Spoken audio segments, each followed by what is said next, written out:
Que a paz do Senhor esteja com vocês. É uma alegria e uma honra estar com vocês nessa manhã. Eu quero agradecer especialmente a indicação da pastora Cris, a anuência do pastor Marcelo, o convite da irmã Marcinha. De alguma forma, cada um deles é um pouco responsável, para não dizer culpado, de eu estar aqui nessa manhã.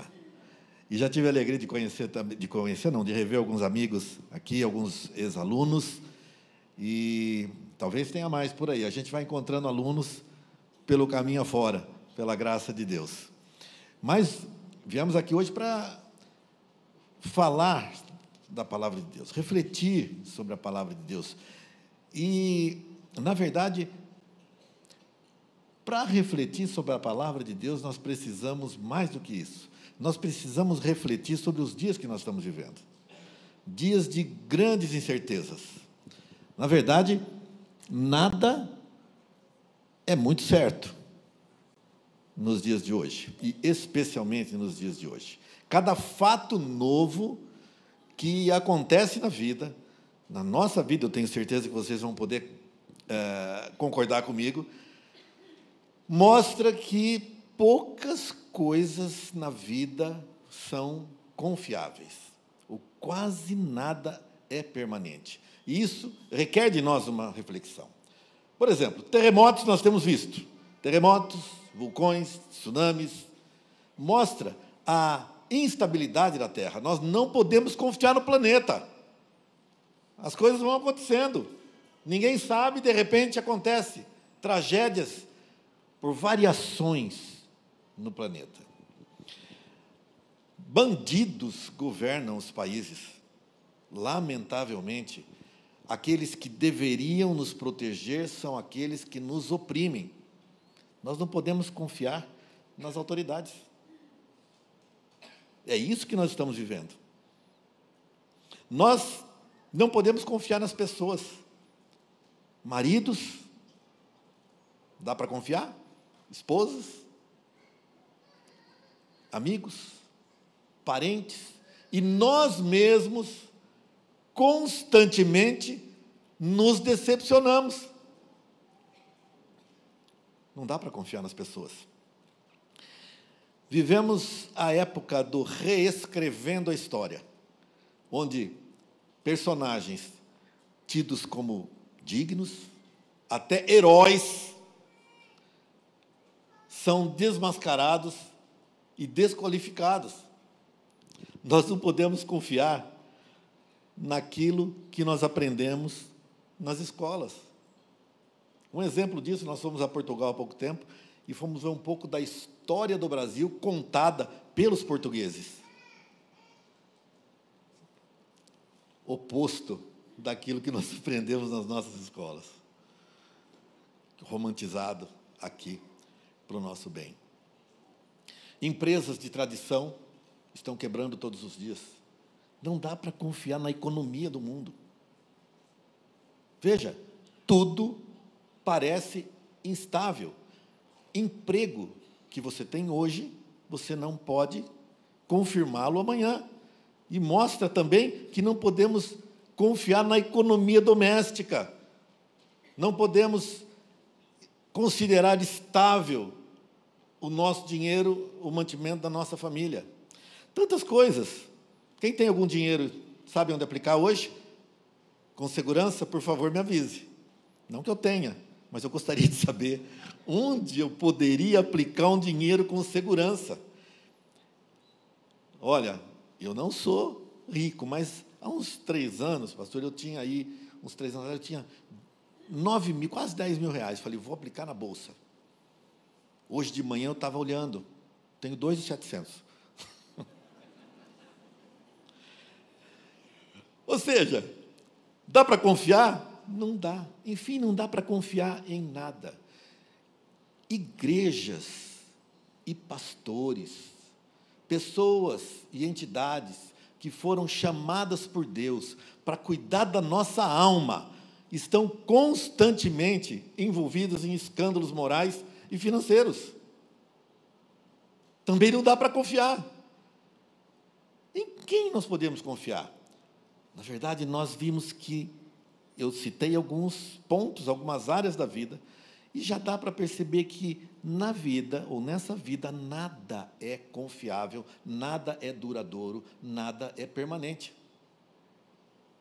Bom, afinal, será que nós podemos encontrar segurança em alguma coisa? 2000 anos atrás, já os crentes, como nós, se debatiam com esse dilema. E o apóstolo Pedro deu uma resposta. Será que nós temos algo a confiar? Algo em que nós possamos nos apoiar? Pedro diz assim, 1 Pedro, capítulo 1, versos 23 a 25. Tendo purificado a vossa alma pela vossa obediência à verdade, tendo em vista o amor fraternal não fingido, amai-vos de coração uns aos outros, ardentemente, pois fostes regenerados, não de semente corruptível, mas da incorruptível, mediante a palavra de Deus, a qual vive e é permanente. Pois toda a carne é como a erva, e toda a sua glória como a flor da erva. Seca-se a erva e cai a sua flor, mas a palavra do Senhor permanece eternamente. O apóstolo Pedro aqui, ele cita palavras do profeta Isaías, no capítulo 40, como resposta à instabilidade. Palavras ditas 700 anos antes de Pedro. Resposta à instabilidade da vida. Ele fala de coisas permanentes e absolutas. Ele diz que nós somos purificados pela obediência à verdade, a Bíblia. Ele diz que nós somos regenerados por semente incorruptível, mediante a palavra de Deus, a Bíblia. A palavra de Deus, a Bíblia, é permanente e vive para sempre, é o que ele diz aqui. E também diz que nós somos como a erva e a nossa glória como a flor da erva. Durabilidade pequenininha. Hoje existe, amanhã não existe mais. E ele completa dizendo, mas a palavra de Deus, a Bíblia, permanece para sempre. Inúmeras vezes a Bíblia tem sofrido ataques para a sua destruição ou desqualificação. Olha, nenhuma delas de destruição deu certo. Tentaram destruir a Bíblia diversas vezes, a própria Bíblia venceu em algumas. Não funcionou. As constantes proibições de leituras da Bíblia, de distribuição da Bíblia, ou de pregação da Bíblia em diversos países, também não têm funcionado. Nesses países parece que a Bíblia floresce mais. Ainda temos lugares onde a Bíblia é rasgada página a página, e entregue uma página para cada uma família, para que depois seja trocada. Ainda acontece isso nos dias de hoje. Mas assim mesmo, a palavra de Deus prevalece e permanece. Mas hoje, especialmente nos dias que nós estamos vivendo, a desqualificação da Bíblia tem sido o maior ataque. Não consegue impedir a distribuição? Tá bom. Todo mundo está lendo, todo mundo está em casa, está sendo falado. Bom, mas nós temos algo a fazer. Nós podemos desacreditá-la. Nós podemos tentar dizer que ela não presta para nada. E vamos ver o que acontece. E é isso que está se fazendo de uma forma vigorosa nos dias de hoje. Alegam que a Bíblia foi escrita por homens, portanto está cheio de erros. Então, estão distribuindo e divulgando muito sobre ainda o Código da Vinci, que começou aí há uns 4 anos, o túmulo de Jesus, com ossos dentro. Dá para imaginar? Alguém que ressuscitou ter ossos dentro do túmulo? Então, aparecendo com túmulos. O Evangelho de Judas e outros evangelhos apócrifos que falam de casamento de Jesus, de filho de Jesus, que desqualifica a Bíblia, está sendo divulgado e muitas pessoas acreditam. O meu cunhado, por exemplo, irmão da Dulcinha que está aqui, se converteu, mas ele continua lendo agora o livro de Enoque. O livro de Enoque. Enoque, a Bíblia não fala que escreveu o livro, e ele não escreveu o livro. O nome só é dado, o nome de Enoque, para uma compilação de muitos textos que, de muitas formas, acabam desqualificando o texto sagrado, falando de coisas diferentes. Agora ele se especializou e ele acha que ele ainda fala com ela lá e discute com ela que nós estamos fora, porque o correto é o livro do Enoque. Precisa ter muita fé para acreditar no livro de Enoque. Nós chegamos ao cúmulo de ver alguns pastores alegando que a Bíblia precisa ser atualizada, que ela não serve para os dias de hoje, ela tem que ser reescrita. E assim, palavras estão sendo usadas, e às vezes amenizadas, às vezes enfatizadas, mas querendo, na verdade, dizer que a Bíblia não é confiável. Traduções modernas têm tirado textos bíblicos, ou invertido textos bíblicos, ou alterado textos bíblicos, de modo a fazer com que a palavra confirme as práticas demoníacas que eles querem viver. A Bíblia é taxada como discurso de ódio em nossos dias. Discurso de ódio, por discordar de práticas modernas, que alguns querem impor, e querem que a Bíblia o credencie, e como não conseguem, então não conseguem encaixar o seu modo de vida, então desqualificam a Bíblia, ou tentam desqualificar a Bíblia. Mas ainda há pessoas que são sérias, e levam a Bíblia a sério, e vocês estão aqui para provar isso. Pessoas que estão aqui, certamente, creem que a palavra de Deus, e que a Bíblia é a palavra de Deus. Senão, não devia estar aqui. Se você não acredita que a palavra de Deus, que a palavra escrita é a palavra de Deus, você está em lugar errado. Porque essa é uma comunidade de pessoas que creem que a Bíblia é a palavra de Deus. Não apenas contém a palavra de Deus, não apenas tem histórias que mencionam Deus. Não tem apenas uma história bonita, dita por Jesus ou por outros profetas. Não, ela não é isso. Ela é a palavra de Deus. Hoje, os pseudos intelectuais descaracterizam a Bíblia dizendo que ela é o livro dos ignorantes. Livro de ignorantes, que a Bíblia é livro de ignorantes, porque os intelectuais não usam a Bíblia. Mas eu queria falar com vocês uma coisa. Estou enxergando bem o relógio lá. Alguns intelectuais comprovados e verdadeiros falaram sobre a Bíblia em todos os tempos. E eu quero mencionar alguns deles aqui, para mostrar que esses que dizem hoje que a Bíblia é o livro dos ignorantes, na verdade, eles é que não têm intelectualidade nenhuma. Rui Barbosa, dos maiores intelectuais e juristas que o Brasil já teve, ele considerava a Bíblia como a base de todo o conhecimento e o núcleo de toda a sabedoria.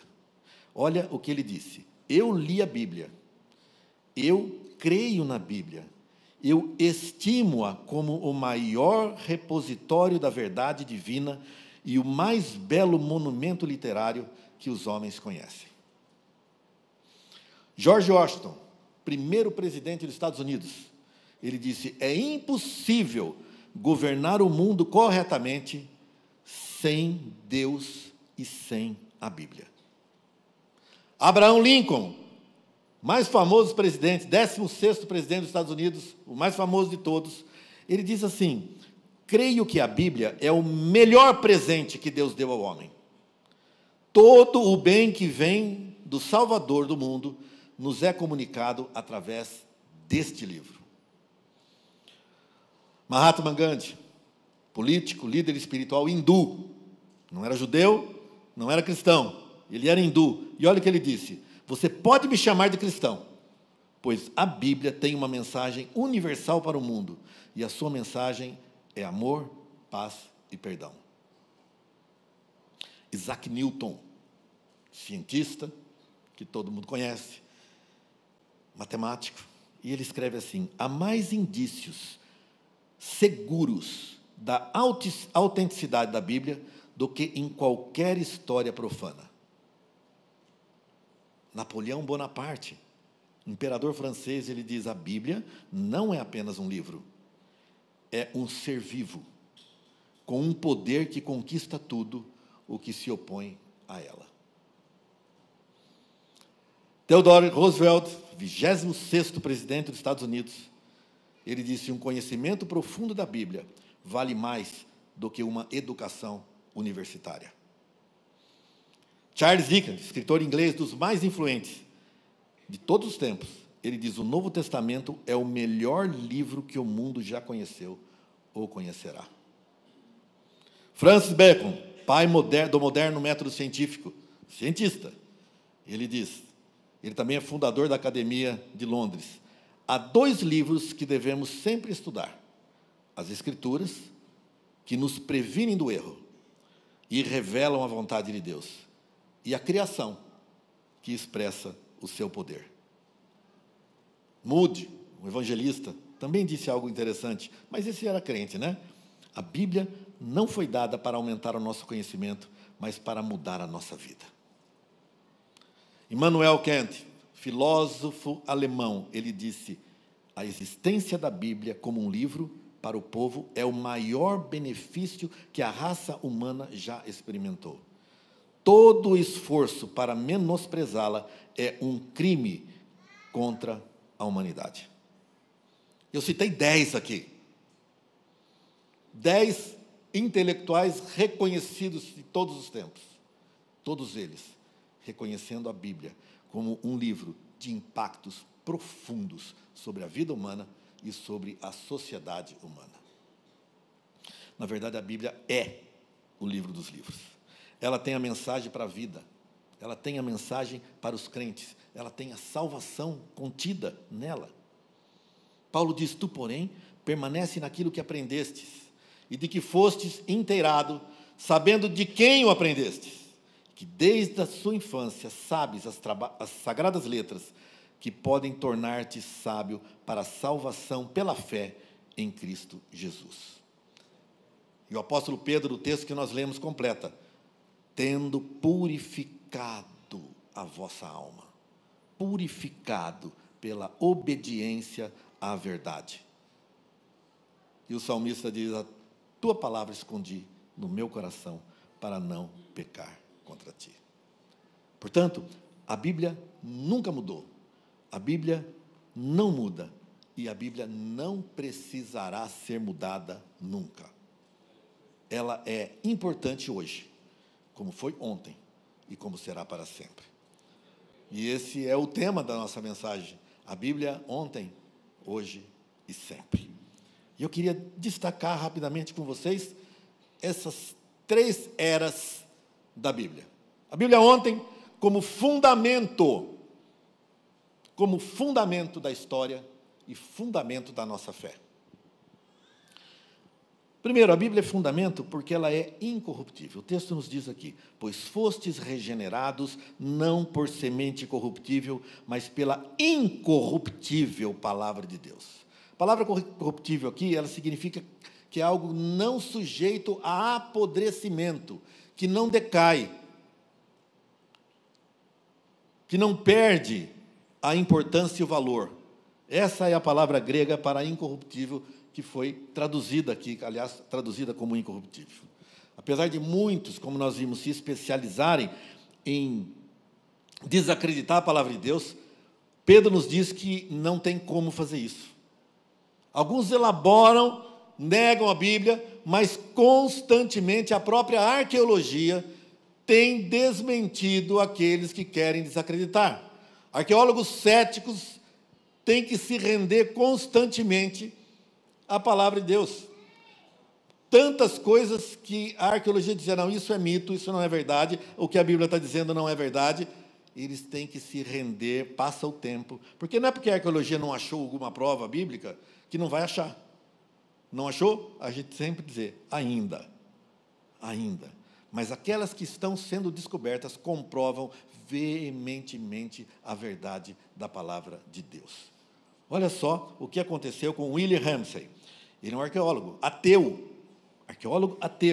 Ele se empenhou num único propósito: desacreditar e desmascarar o Evangelho de Lucas. Ele se debruçou no Evangelho de Lucas, porque o Evangelho de Lucas é o Evangelho que ele é o mais cronológico, né, de todos. Então, é aquele que você pode olhar e saber o que aconteceu, acontecimento após acontecimento, na ordem. Então, o Evangelho de Lucas tem essa característica. Cita monarcas, cita cidades, cita eventos, por exemplo, como o recenseamento, do caso de Jesus, na época que Jesus nasceu. Então, devido às diversas citações históricas, ele falou, não, é esse livro que eu vou pegar e é esse que eu vou matar. E vou dizer e vou provar que isso é um erro. Como é que ele terminou a vida dele? Rendendo-se às verdades ali escritas. E depois de comprovar tudo que ali estava, chamou Lucas de historiador de primeira categoria. Primeira classe. Se converteu tentando desacreditar a Bíblia.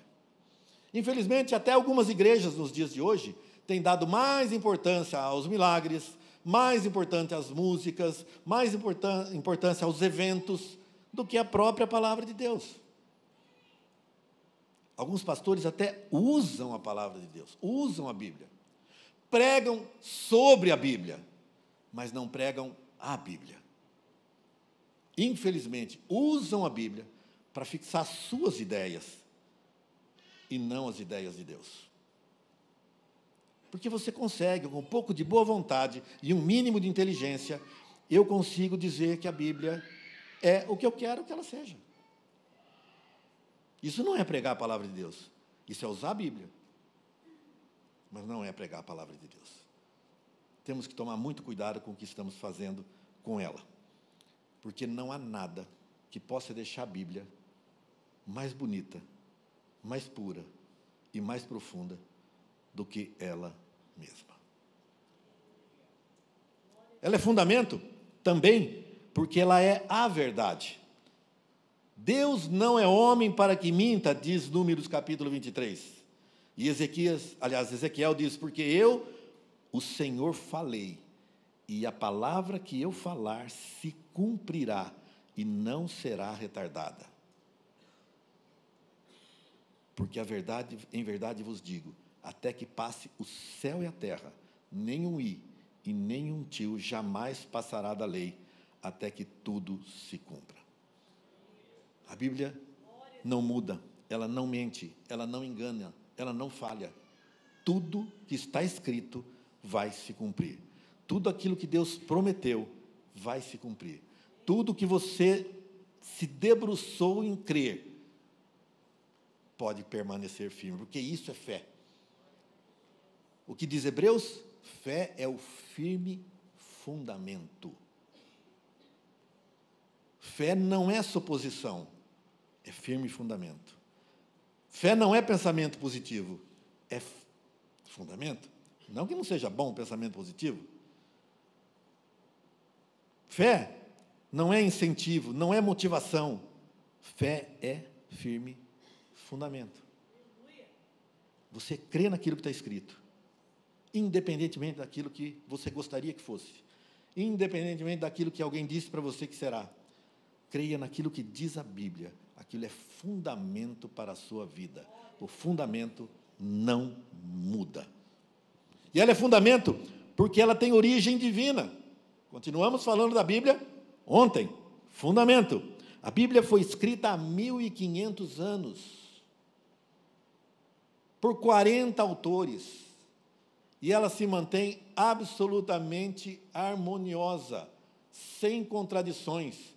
Linguagens diferentes, estilos literários diferentes, formas diferentes de ser apresentada, mas continua sendo a palavra de Deus como uma orquestra. vários instrumentos, várias pessoas ali apresentando, cada um o seu instrumento. Mas quem olha de longe vê uma harmoniosa melodia. Assim é a palavra de Deus. O livro mais famoso, um livro, por mais famoso que seja, em 100 anos ele se torna esquecido. Mas a palavra de Deus, há milênios, continua sendo o livro mais vendido todos os anos. Sabiam disso? Continua sendo o livro mais vendido em todas as línguas. É o que mais traduções tem e é o que mais atinge a vida transformadora das pessoas. Foi o fundamento dos apóstolos. Estamos falando sobre fundamento. Sim, profetas e apóstolos debruçaram na palavra de Deus para trazer os seus ensinos. Às vezes a gente fica imaginando, olha, o que é uma profecia? Profecia, o profeta ele está sentado, ou ele está dormindo, Deus dá um sonho, ou um anjo vem e fala alguma coisa, ou ele tem uma revelação, e ele fala, isso é profecia. Se você examinar o texto bíblico, especialmente o Antigo Testamento, não é assim. A maioria das profecias foram ditas por profetas que conheciam a palavra de Deus, observavam o comportamento do povo e diziam, está errado isso. Está errado isso. Você precisa corrigir.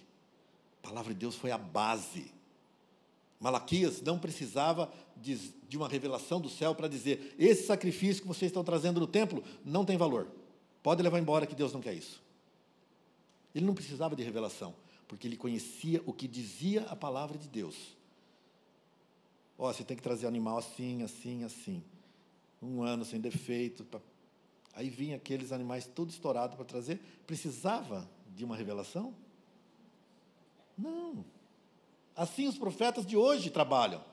Pastor Marcelo não precisa dizer aqui que você não está roubando a Deus ao não dar o dízimo. É só ele olhar o caixa da igreja, olhar os relatórios e dizer, caiu. Não é? Caiu aqui, ó.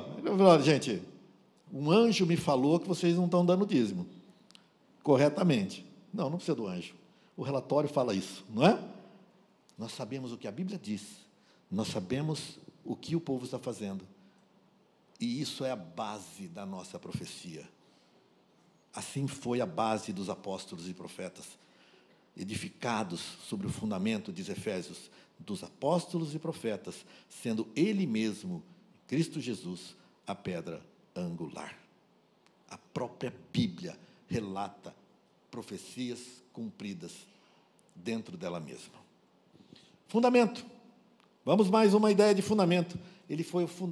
A Bíblia foi o fundamento da história. Podemos afirmar que a Bíblia fundamentou a história em vários aspectos. Em vários aspectos. Podemos citar muitos aqui, mas, por exemplo, eu vou citar alguns. Influenciou valores morais universais, como justiça, compaixão, igualdade e dignidade humana. Isso é a Bíblia que fez. Quem trabalha de segunda a sábado e descansa um dia, ou quem trabalha dos 7 dias, trabalha 6 e descansa 1, sabe por quê? Porque a Bíblia disse isso. Até a Bíblia dizer que tinha que guardar o sábado, que tinha que guardar um dia da semana para descanso e para separação para Deus, não existia na humanidade. Todo mundo trabalhava todos os dias. Então, começa a agradecer a Deus por você ter um dia de folga, porque foi a palavra de Deus que implantou isso no mundo. A abolição da escravidão, em vários lugares do mundo, tiveram a Bíblia como base para trabalharem contra a escravidão. Os direitos civis, Martin Luther King Jr., ele trabalhou com a palavra de Deus, usando princípios bíblicos para lutar contra a desigualdade social nos Estados Unidos. A Bíblia fez isso, moldando a sociedade. Ela inspirou grandes obras da literatura. E eu não sou nenhum especialista nisso, mas eu sei que a Divina Comédia de Dante foi inspirada na Bíblia. E tantos outros que eu nem vou citar aqui, porque o nosso tempo não permite. Sem dúvida, a maior influência da Bíblia foi sobre a educação mundial. Eu não sei se vocês sabem, mas universidades renomadas nasceram como escola bíblica. Quem nunca ouviu falar de Harvard? Universidade de Oxford? e tantas outras na Escócia, na Inglaterra e nos Estados Unidos. Elas nasceram, sabe como? Hoje elas são o que são, que não podem nem ler a Bíblia nela. A proibição de se ler ou citar a Bíblia em algumas dessas universidades. Mas elas nasceram como escola bíblica e foram se desenvolvendo até tornar-se as universidades famosas que são hoje em dia. A Bíblia também foi fundamento no passado dos patriarcas. Abraão pautou a sua vida na palavra de Deus. Moisés dirigiu um povo por 40 anos, baseado na palavra de Deus. Profetas fizeram isso. A Bíblia é como um mapa do tesouro, que nunca fica velho, e que sempre nos mostra o caminho da verdade. Por isso, vou dizer para vocês, confie na palavra de Deus, porque ela é fundamento para a sua história. Ela foi fundamento para a nossa história e para a nossa fé. Amém? Amém. A Bíblia hoje é o segundo ponto que nós vamos trabalhar. Bíblia ontem, o primeiro. A Bíblia hoje, como guia prático para a sua vida diária. Continua sendo. Foi no passado e continua para a sua vida. Diz aqui o texto que nós lemos de Pedro. A palavra de Deus, a qual vive. Ela é viva hoje. Ela não foi viva para Abraão. Ela não foi viva para Davi. Ela não foi viva para Moisés. Ela não foi viva para Isaías. Ela é viva hoje. A palavra que é oposição à morte. Para nós parece simples, mas no grego é veemente isso. A palavra viva ela não está morta. Esse é o sentido mais profundo dessa palavra. Ela não está morta. Talvez assim fosse melhor traduzido, porque a palavra de vida não está morta. Hebreus diz que ela é a palavra viva e eficaz. Viva e eficaz. Penetrante, apta a discernir os pensamentos dos corações. Palavra de Deus. Por isso a Bíblia continua sendo relevante nos dias de hoje. Ela não foi relevante no passado para os nossos antepassados, ela continua sendo relevante hoje. Continua sendo a resposta para as perguntas mais difíceis da vida. Um jornal, seja ele televisivo, ou da internet, ou do papel, amanhã ele não vale mais. Aliás, notícias da manhã já não valem mais para a tarde, muitas vezes. Mas a palavra de Deus é como um guia que dá notícias novas a cada manhã, apesar de já estar escrito há tantos milênios. Para aquele que quer obedecer a palavra de Deus, eu vou dizer uma coisa para você. Você tem direção para a sua família. Efésios capítulo 5 nos dá direção para que a sua família seja feliz. Você tem direção para o seu trabalho. Colossenses nos ensina como nos portar no trabalho e os benefícios que vamos ter.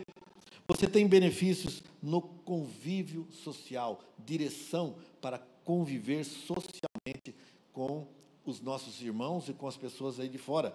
Mateus capítulo 5 nos dá o sermão do monte e mostra como podemos ser luz, sal na convivência com a nossa sociedade. Você tem direção para a vida eterna. Direção para a vida eterna. Como Paulo disse a Timóteo, palavras que você conhece e que podem fazer-te sábio para a salvação em Cristo Jesus. A Bíblia tem a direção para a sua transformação pessoal, porque ela te leva a algo que nada mais te leva, ao arrependimento. Meus irmãos, nós erramos tanto na vida. Isso não é um problema em si mesmo, porque isso é parte do ser humano. Errar é parte do ser humano.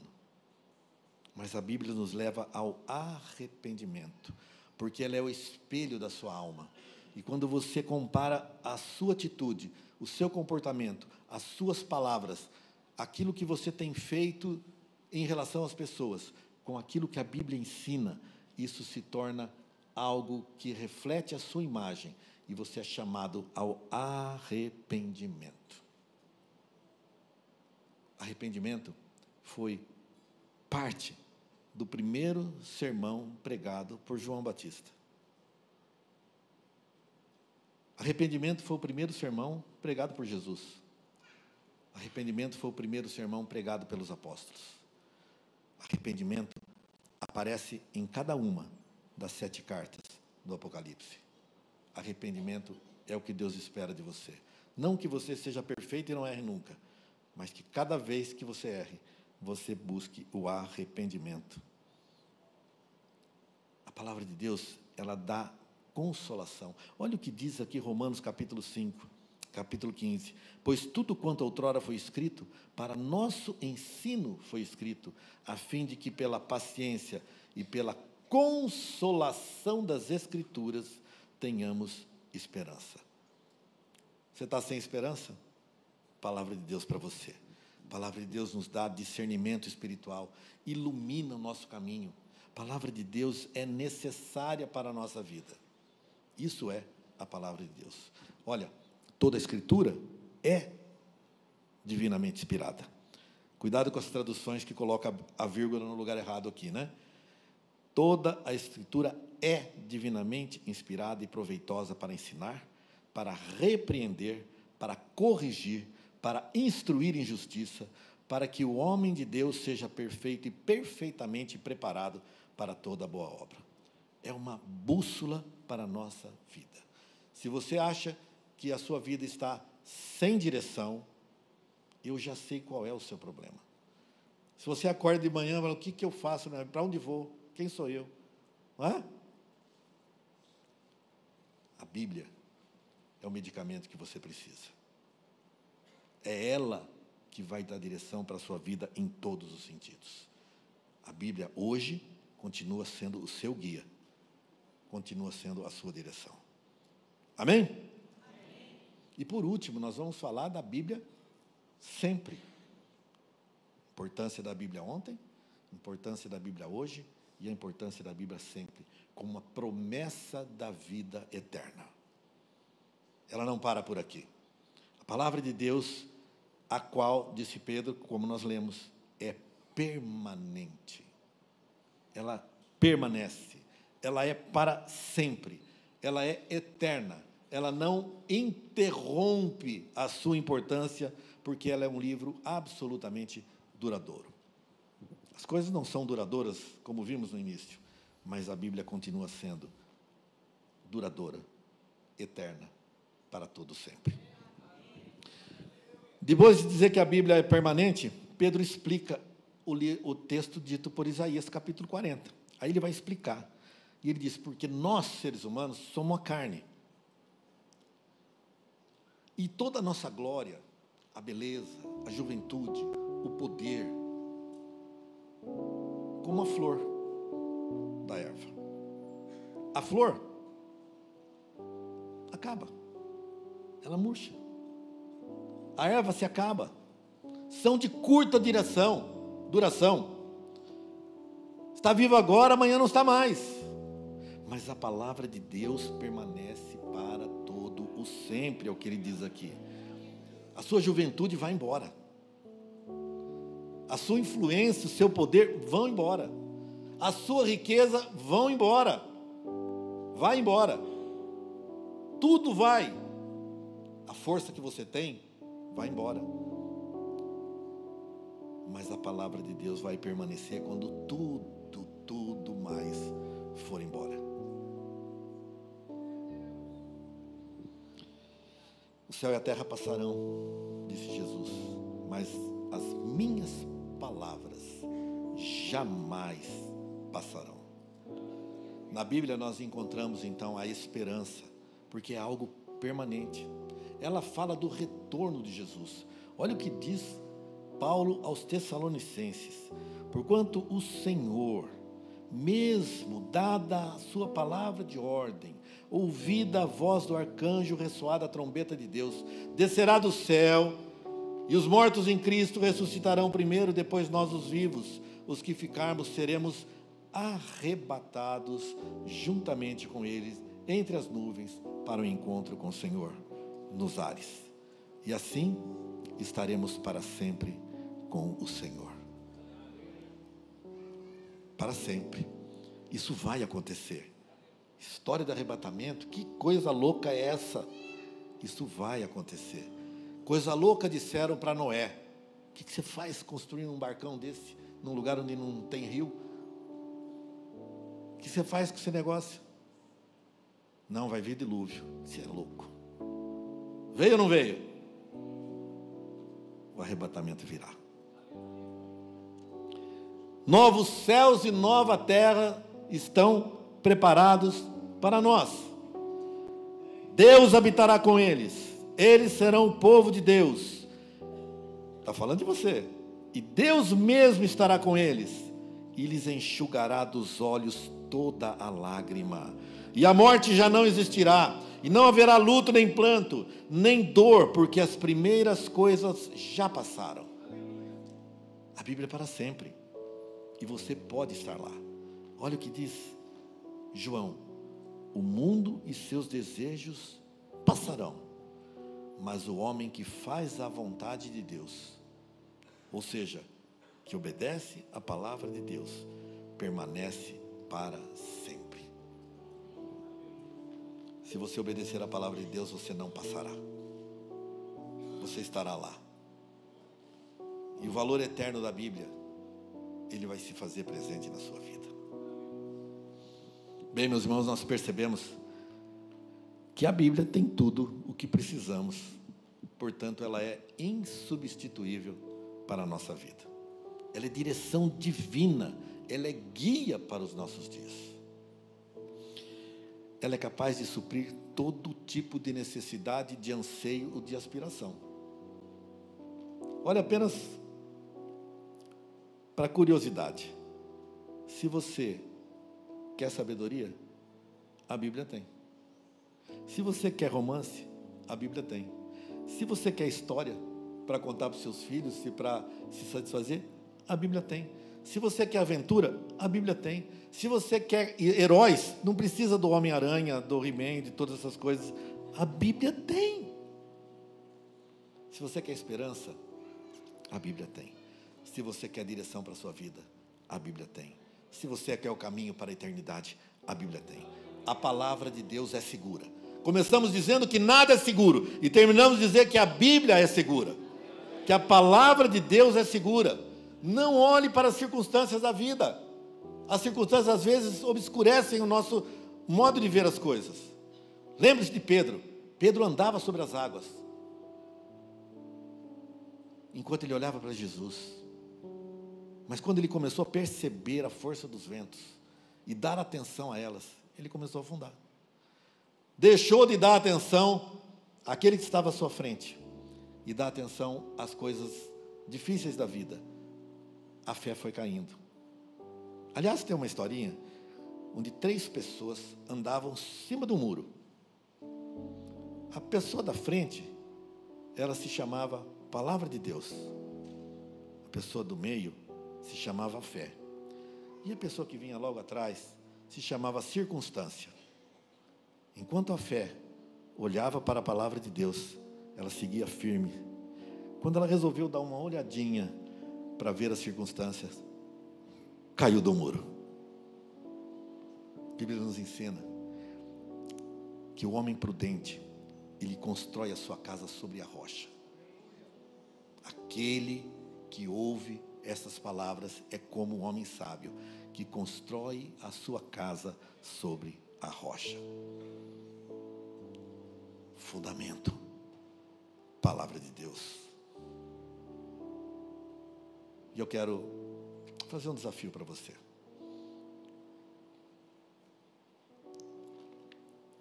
Quero desafiar você a dar importância para a Bíblia como nunca antes. Que você leve em conta o quanto você tem lido da Bíblia, que você medite nisso. O quanto eu tenho lido da Bíblia, se ela é tão importante, eu devo estar lendo muito ela. Muito mais do que o Facebook, o Instagram, qualquer outra coisa assim. Se ela é tão importante, eu devo estar dando aos meus filhos a oportunidade de terem contato com a palavra de Deus muito mais do que do tablet e do celular. Se ela é importante, eu tenho que dedicar tempo a ela. Porque, na verdade, nós dedicamos o nosso tempo, o nosso esforço, o nosso dinheiro aquilo que nós achamos importantes. Deuteronômio diz assim: essas palavras que hoje te ordeno, elas estarão no seu coração. Primeira coisa, estarão no seu coração. E depois que elas estiverem no seu coração, você vai falar delas para os seus filhos, andando pelo caminho, ao sentar-se, ao levantar-se. Vai inculcar. Ou seja, é como abrir a cabeça e enfiar dentro dela, dentro da cabeça do seu filho, a palavra de Deus. Se ela é importante, é isso que você tem que fazer. Provérbios nos ensina, vocês pais, ensinem a criança no caminho em que ela deve andar. E ainda quando for velho, não se desvirá dela. Veja que o texto não diz ensina o caminho. O texto não diz isso, ensina o caminho, mas diz ensina no caminho. É você com ela, é você andando com ela, é você indo com ela. Não é você mostrando. Você mostrar o caminho, ela pode errar, mas se você for com ela, ela não vai errar. Caminhe com os seus filhos, incentive os seus filhos a lerem a palavra de Deus, que eles possam ter você como exemplo, aprendendo a palavra de Deus. Você crê nisso? Eu garanto, você nunca será decepcionado, porque ela permanece para sempre. Que Deus nos abençoe.